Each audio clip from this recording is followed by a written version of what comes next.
Are you ready to leverage AI across all of your data? Well, let's find out. Hey everybody, Greg Trzeciak here with Pragmatic Works, bringing you another episode in our series, Chatting with Your Data. What is it, how to use it, and all the features associated.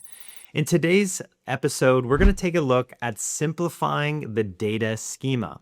This is one of the elements in the new Chat with Your Data experience found within the Power BI desktop, Power BI service, and you see elements of this within your Fabric data agents. It's the ability to check out and ask questions using AI across all of your data. The good part is you can actually customize how this experience looks. And one of those elements is simplifying the data schema. If you need a more general understanding of what these things are, check out some of the videos right here. These are going to link to some of the general features and other more specific things like synonyms.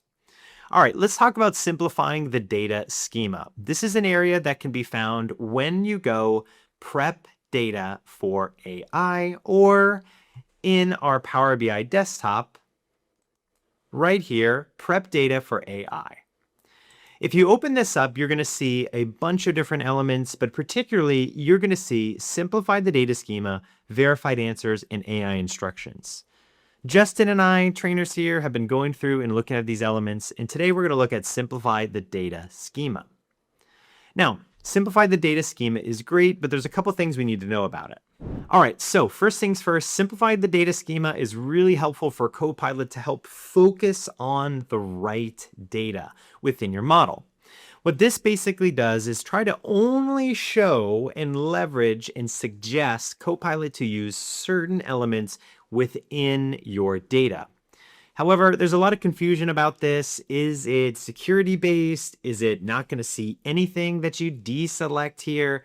That is not the case. The true case is there's a few things we need to look at. First of all is visibility level. Basically, all of the original objects are still going to be visible to users in the report. This is not row level security. It's not object level security. It's its own thing for Copilot to utilize. Secondly is the scope. Basically, what this is really focusing in on is AI and Copilot, how it leverages and answers questions among your data. So that's what it's meant for. It's meant for that. It's not a security feature whatsoever. The other element of this is that users will not have any control over changing up the data schema.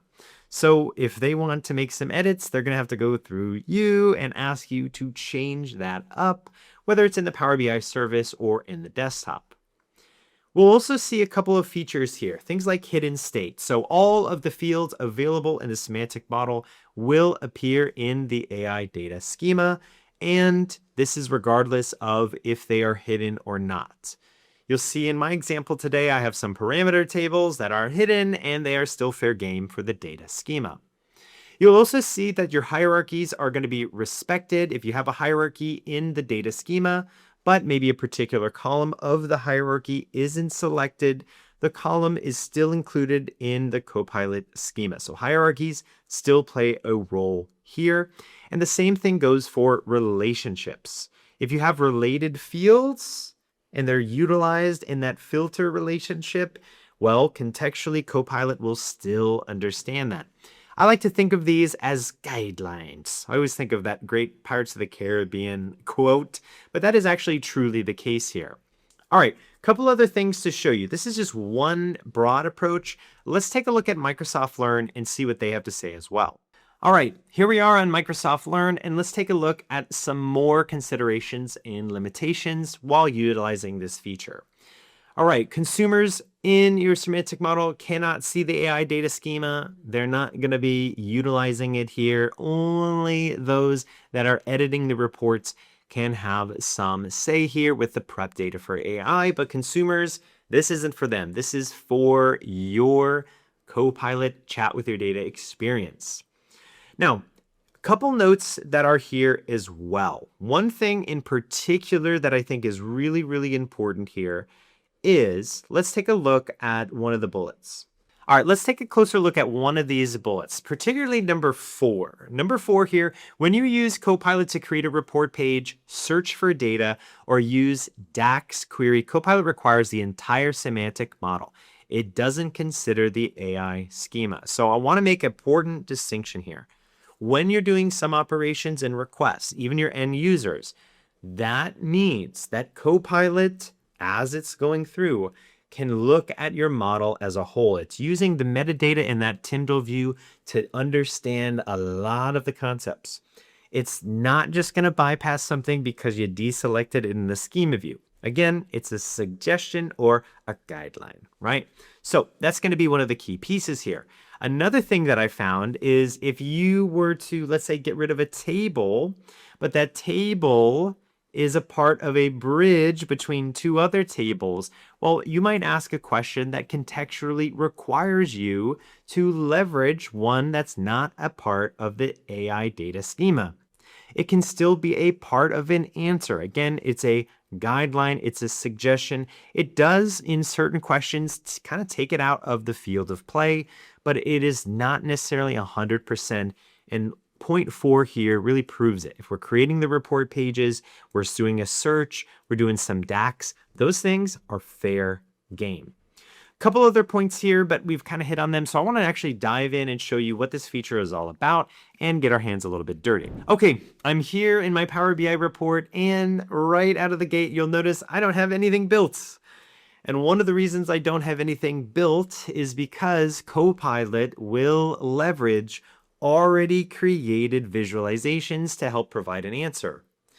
Those are also fair game. So you might simplify your data schema, take out elements, and they're still showing. Well, if they're visualizations within your report, they are fair game and they're not a part of simplifying that data schema. So I wanted to take that element out of the equation here. So as we go from home to the Copilot pane over here, I'm going to go right over to Prep Data for AI. Here we'll be greeted with our splash page, get started, which is pretty general, but we're looking after Simplify the Data Schema. Now this is going to tell us that it improves the response accuracy by deselecting the fields Copilot doesn't need to analyze. Now, this doesn't need to, doesn't mean it might not if it's creating a new report page or doing something like that. Now, particularly today, I want to showcase this with a measure that we've created. So I'm going to go over to failed banks here, and I'm going to open this up, and I'm going to deselect the measure total banks. Now, by deselecting the measure total banks, my hope is that when I ask for total banks or the count of banks, it's probably going to give me a count rows, or maybe it'll give me a count of bank name and not leverage my measure. This is something I typically would not do, but for example's sake, we're going to try it out and we can really catch it right here. So let's go ahead and apply. It'll take a moment to apply, and once it's done kind of adding that in and creating that data schema, we're going to go ahead and close. Looks like mine's pretty set, so I'm going to press close. It finished applying the changes, and now I'm ready to open up my Copilot window pane. So let's go ahead and open up Copilot. And I can immediately start going into one of the skills here, like answer a question about the data. Great. What would you like to know? You know what? I want to know, what is total banks? Now, here's the thing. Total banks is my measure. I'm using the same name, everything right here directly.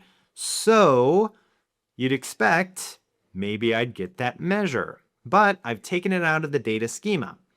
So let's see our results here. All right. Okay. So I didn't ask for a new report page or something super crazy. I asked for something that could have been an implicit measure or my measure. And when I look at how Copilot arrived at this, it tells me, hey, by the way, we did a count of rows for the failed bank table. It took total banks out of its operations here. To test this again, let's go back to Prep Data for AI. And simply put, we're going to go and bring in total banks, and we're going to apply, basically as if we hadn't had anything changed. Well, we actually do. You'll notice we have two hidden tables that are not a part of this. That's a reminder here. If you go ahead and hide them, they are still a part of the schema. I'll apply here, and when I'm ready, I'll go ahead and close. Now you'll notice that Copilot is using the new data schema, and we actually have to refresh the chat. So I'm going to close it and reopen it. Let's go ahead and ask the same question again. What is total banks? The ideal answer, the easiest answer would be to utilize that measure. So I'm hopeful I'm just going to get my measure here. And I do. That's kind of the process here. It's a little bit of trial and error to make sure that data schema is generally going the direction you want it to. It's a suggestion or a guideline really, because there are certain operations that Copilot will look at the entire model, regardless of the AI data schema, to help assist. But where this is extremely potent and really helpful is, let's say, examples like customer name and customer ID. I would want to deselect things like customer ID because I really want to use the name of the customers when I'm building visualizations. Or perhaps you have some key columns that help you just with data modeling that Copilot has been using. Generally, it tries not to, but this is a great use case for that Simplify the Data Schema. Simply deselect those keys or different things that you really don't want to utilize, and you're going to have a lot better results. Hopefully, this gives you an idea of Simplify the Data Schema. Remember, there's some carve-outs and caveats here because working with Copilot in this space is not only a science, but it's a bit of an art. And that gray area can be a little bit confusing, but don't worry, here at Pragmatic Works, we're here to help you with this whole navigation. Whether you want to migrate to Microsoft Fabric or really learn how to become a chat with your data expert, we can help you every step of the way. We offer training and consulting to make sure you are totally prepared for the new wave of AI in data. Well, this has been Greg Trzeciak with Pragmatic Works. Hopefully you enjoyed Simplify the Data Schema. I'm sure there's more changes to come, and I will see you in the next one. Stay pragmatic.